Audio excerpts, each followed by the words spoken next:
그런즉 너희가 어떻게 행할지를 자세히 주의하여 지혜 없는 자같이 하지 말고 오직 지혜 있는 자같이 하여 세월을 아끼라. 때가 악하니라. 그러므로 어리석은 자가 되지 말고 오직 주의 뜻이 무엇인가 이해하라. 술 취하지 말라. 이는 방탕한 것이니 오직 성령으로 충만함을 받으라.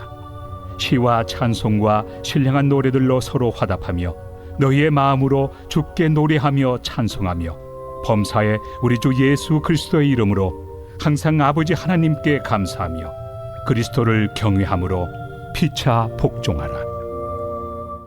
할렐루야. 오늘 말씀 묵상에 함께 하신 여러분 모두를 주님의 이름으로 축복합니다. 오늘 하루도 말씀에 의지하여 승리하시기 바랍니다. 오늘 보면 에베소서 5장은요. 에베소서 4장부터 6장의 교회론의 실천편 중 일부입니다. 성도들이 성도다운 성도로 구별되어 이 땅에서 승리하기 위해서 어떻게 살아야 하는지 말씀해 주는 책인데요.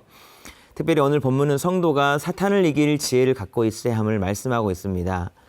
본문 15절 말씀을 보시겠습니다. 그런즉 너희가 어떻게 행할지를 자세히 주의하여 지혜 없는 자같이 하지 말고 오직 지혜 있는 자같이 하여. 아멘.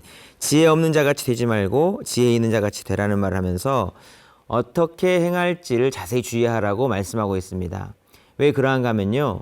그리스도인이 세상에 속이는 사단의 영적 싸움에서 승리하며 살아가기 위해서는 사탄보다 더 뛰어난 지혜, 사단을 이길 수 있는 지혜가 필요하기 때문에 그렇습니다. 사랑하는 성도 여러분, 처음 아담이 하와를 속일 때 아담과 하와가 좀 어리석어서 사탄에게 속아 넘어갔다고 생각하면 안 되는 거거든요. 그만큼 우리를 속이는 사단의 지혜가 더 뛰어났기 때문에 그들이 속아 넘어간 겁니다. 사단을 이기려면 사단보다 뛰어난 지혜를 갖고 있어야 한다는 뜻입니다. 창세기 3장 1절에 보면 사탄이 하와에게 와서 속일 때 이렇게 기록되어 있죠. 그런데 뱀은 여호와 하나님이 지으신 들짐승 중에 가장 간교하니라. 뱀이 간교하다. 간교하다는 말은 지혜롭다는 말입니다. 지혜롭다 그런데 해석하지 않고 간교하다라고 이렇게 번역한 것은 사탄의 지혜가 악한 지혜이기 때문에 그런 거예요. 이런 사단의 지혜를 이길 만한 지혜가 필요하기 때문에 예수님께서 제자들을 파송할 때 말했습니다. 뱀처럼 지혜롭고 비둘기처럼 순결하라. 그래서 오늘 본문 15절에 이런 마음을 가지고 말하는 겁니다. 그런즉 너희가 어떻게 행할지를 자세히 주의하여 지혜 없는 자같이 하지 말고 오직 지혜 있는 자같이 하여. 너희에게 사단을 이길 지혜가 있길 바란다. 이런 말씀인 겁니다. 지혜로운 그 사단보다 더 지혜롭기 위해서는 사탄이 무엇을 통해서 우리를 어리석게 만드는지를 알아야 할 텐데 사단의 그런 지혜 내용을 크게 보면 세 가지로 정리할 수 있겠습니다. 그 세 가지는 첫 번째가 교만이고요. 두 번째가 기만이고 태만입니다. 교만은 사단처럼 교만하게 만드는 거고 기만은 속이는 거고 오늘 본문에서 말하고자 하는 거는 태만을 다루고 있는데요. 사단은 우리로 하여금 태만하게 해서 어리석게 만든다는 겁니다. 태만이 무엇입니까? 태만은요, 게으름이라는 단어와 비슷합니다. 그러나 엄밀히 말하면 좀 차이가 있습니다. 게으름은 일하기 싫어하는 버릇이나 성미입니다. 그러나 태만은 그 게으름으로 인해서 해야 할 일을 꼭 해야 할 일을 하지 못하게 되는 것을 말합니다. 해야 할 일을 하지 못하게 되는 것이 핵심 포인트예요. 하나님께서 우리에게 생명을 주실 때 생명을 가지고 사는 날 동안 하나님의 창조의 목적에 맞게 꼭 해야 할 일을 하도록 만들었습니다. 그 목적에 맞게 살아내지 못한다면 결국 주어진 삶의 시간에 대해서 태만하게 되는 겁니다. 주인이 종에게 무엇인가를 시켜놓고 어디를 다녀왔습니다. 종이 뭔가를 열심히 하긴 했습니다. 그런데 주인이 원하지 않는 다른 것을 열심히 하다가 주인이 원하는 것을 못했습니다. 그러면 그것은 주인 입장에서는 태만이 되는 겁니다. 그런데 다른 종은 좀 쉬엄쉬엄 느긋느긋했는데 주인이 해야 할 일을 정확히 해냈습니다. 그러면 태만이 아닌 것입니다. 바로 이런 겁니다. 사단은요, 우리의 마음을 속여서 무엇인가를 열심히 하지만 꼭 해야 할 일을 하지 못하게 만들므로 하나님 앞에서 태만한 사람이 되도록 하려는 악한 의도가 있다는 것입니다. 올해 상당교회 주제의 말씀이기도 한데요. 에베소서 2장 10절에 이런 말씀이 있습니다. 우리는 그가 만드신 바라 그리스도 예수 안에서 선한 일을 위하여 지으심을 받은 자니 이 일은 하나님이 전에 예비하사 우리로 그 가운데서 행하게 하려 하심이니라. 아멘. 선한 일을 위하여 지으셨다고 말씀하십니다. 우리를 선한 일을 위한 목적을 가지고 만드셨다는 말씀이십니다. 사단은 어떤 이유로든 하나님이 기뻐하시는 일 대신 다른 일에 열심을 내게 하면서 선한 일을 하지 못하게 하여 하나님 앞에 열매 없는 자, 결국 태만한 자가 되게 하려 하지만 그렇지 않게 되려면 사단을 이기는 지혜가 우리에게 있어야 된다는 겁니다. 그렇다면 과연 어떻게 해야 되는가? 저와 여러분은 하나님 앞에 어떤 사람인지를 한번 생각해 보십시오. 우리는 무엇을 하든 열심을 내며 살고 있을 겁니다. 왜냐하면 이 땅에서의 삶은 무엇인가 열심을 내지 않으면 잘 살지 못하게 만드는 그런 세상이기 때문에 그렇습니다. 나는 지금 무엇에 열심을 내고 있는가? 하나님께서 나에게 생명 주셨을 때 이 땅에서 꼭 이루어야 할 일들에 대해서 과연 열심을 내는 사람인가? 아니면 하나님 앞에서는 별로 쌓아둘 것이 없이 다른 것에 열심을 내는 사람인가? 후자라면 우리는 태만한 자가 되는 거죠. 오늘 본문에서는 우리를 태만케 하려는 사단의 악한 지혜에 넘어가지 않고 어떻게 진짜 지혜로운 자로 태만을 물리칠 수 있는지 그 영적 비결도 알려주고 있는데요. 본문 16절 말씀을 보시면요. 세월을 아끼라 때가 악하니라. 아멘. 바로 이 말씀입니다. 세월을 아끼라 때가 악하다 이렇게 말씀하십니다. 세월을 아끼라는 말을 들을 때 여러분 어떤 생각이 드시나요?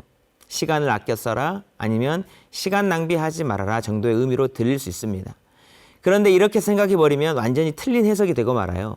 왜냐하면 시간은 우리가 소유할 수 있는 것이 아니기 때문입니다. 우리가 돈을 가지고 있죠. 그 돈을 소유하고 있기 때문에 나갈 때 덜 나가고 낭비가 되지 않게 하면서 다 쓸 때까지 아껴서 쓸 수 있는 것입니다. 그러나 시간은 그 누구도 소유할 수가 없어요. 그냥 지나가 버리는 겁니다. 그래서 아껴서 쓸 수가 없는 거예요. 여기서 아껴 쓰다는 것은 있는 것을 조금씩 아껴 쓰는 것이 아니고 지나가 버리는 시간을 의미 있게 이렇게 꽉 붙잡는 것, 집어 올리는 것, 건져 올리는 것을 말합니다. 어떻게 건져 올리는가? 여러분 두 종류의 시간이 있다는 것을 잘 알 것입니다. 하나는 기계적 시간, 모든 사람에게 똑같이 주어지는 시간입니다. 하루 24시간이 그 시간이죠. 이 시간은 기계적 시간입니다. 또 하나의 시간은 의미적 시간입니다. 목적 있게, 의미 있게 사용한 시간입니다. 이것이 바로 건져 올린 시간입니다. 세월을 아끼라 해서 세월의 원래 의미는 바로 기계적 시간이 아니라 의미적 시간입니다. 흘러가 버리는 시간이 아니라 목적을 위해서, 하나님의 뜻을 위해서 의미가 있게 쓴 시간입니다. 하나님 앞에서 태만하지 않게 되는 해답이 여기 있죠. 우리에게 주어진 기계적 시간들을 하나님이 의미 있다 여기시는 시간들이 되도록 그것을 목적을 가지고 열심을 다하는 겁니다. 그 기계적 시간들, 의미 있는 시간들로 열심히 살아내는 겁니다. 그것이 오늘 본문의 세월을 아끼라는 말이고 그것이 하나님 앞에서 쌓여진 시간, 계수된 시간, 태만치 않게 되는 시간들이라 말씀하시는 겁니다. 지금 여러분 이 시간을 다른 시간으로 안 쓰고 온라인 말씀 묵상에 집중하는 것, 이것도 영적으로 귀한 일이기에 하나님 앞에서 귀하게 건져 올려진 시간입니다. 또 여러분 귀한 일들이 많이 맡겨졌죠. 교사나 구역장이나 성가대나 봉사자나 여러 가지 일들이 맡겨졌습니다. 그 일들 누가 보든 보지 않든 하나님을 의식하면서 성실하게 최선을 다해 섬기는 것, 이것도 하나님 앞에서 건져 올려진 시간들, 세월을 바로 아낀 것입니다. 세상 사람들은 그렇게 이야기할 수가 있습니다. 교회 충성하면 밥이 나오냐 떡이 나오냐 적당히 해라. 그러다가 뒤처진다. 그런 소리에 흔들릴만 한데 아니다. 단 한 번 사는 인생 나는 하나님 앞에서 산다. 내게 주신 구원의 은혜가 크기 때문에 또한 나는 하나님 앞에서 상 받을 날을 준비하고 있기 때문에 바보라는 소리 들어도 나는 하나님 앞에서 이렇게 성실하게 살아갈 것이다. 그렇게 하면서 묵묵히 말씀대로 순종하며 살아가는 것, 그것이 바로 세월을 아낀 것이라 말씀하십니다. 사랑하는 성도 여러분, 이 세상 속에서 말씀대로 하나님의 뜻대로 살아가기가 참 쉽지 않습니다. 그래서 성경에서 말씀하는 겁니다. 세월을 아끼라 때가 악하다. 때가 악하다.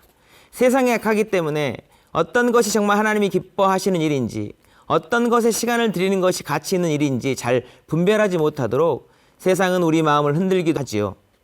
알고 있으면서도 막상 그 시간을 위해서 애써 살아가기 쉽지 않게 만든다는 겁니다. 그렇기 때문에 분별력이 필요하고 지혜가 필요하고 그렇게 살 능력이 필요한 겁니다. 그렇기 때문에 세월을 아끼고 의미 있게 살아내는 지혜 있는 사람이 되기 위해서는요, 정말 그런 삶을 살아낼 능력이 있기 위해서 오늘 본문 18절이 우리에게 강조하여 말하는 것이 있습니다. 본문 18절 말씀을 같이 한번 읽어보겠습니다. 술 취하지 말라. 이는 방탕한 것이니 오직 성령으로 충만함을 받으라. 아멘. 정말 너무도 분명하고 정확한 처방입니다. 오직 성령으로 충만함을 받으라. 성령으로 충만해지는 것이 필요하다고 말씀하십니다. 사랑하는 성도 여러분, 우리와 함께 하시는 성령님은 지혜의 영이신 줄로 믿습니다. 충만할 때 악한 세상에서 거룩한 것을 분별할 지혜를 갖게 해주시고 그대로 살 능력을 갖게 해주시는 줄로 믿습니다. 지금도 우리와 함께 하시는 성령님과 동행하여 성령 충만하여서 악한 세상 가운데서도 선과 악을 잘 분별하시고 가장 지혜로운 길을 걸어가며 사탄의 모든 악한 지혜를 이기는 능력 발휘하여 승리하는 삶 살기를 주님의 이름으로 축복합니다. 기도하시겠습니다. 하나님 아버지, 우리에게 사단의 지혜를 이기며 능히 하나님의 뜻을 행할 수 있는 지혜와 능력이 있게 하여 주시옵소서. 때가 많이 약합니다. 분별할 지혜가 필요합니다. 성령님 함께 하시고 도와주셔서 분주하게 살면서도 하나님 앞에서 태만한 자가 아니라 하나님 앞에서 인정받을 만한 삶을 살게 하여 주옵소서. 이를 위하여 성령 충만케 하시고 성령 충만이 일상이 되게 하시고 삶의 최고의 목표가 되게 하시고 성령 안에서 지혜롭게 또한 능력 있게 사는 그리스도인들 다 되어 하나님께 영광 드릴 수 있도록 축복하여 주옵소서. 인도하여 주시기를 간절히 소망하며 예수님의 이름으로 기도드리옵나이다. 아멘.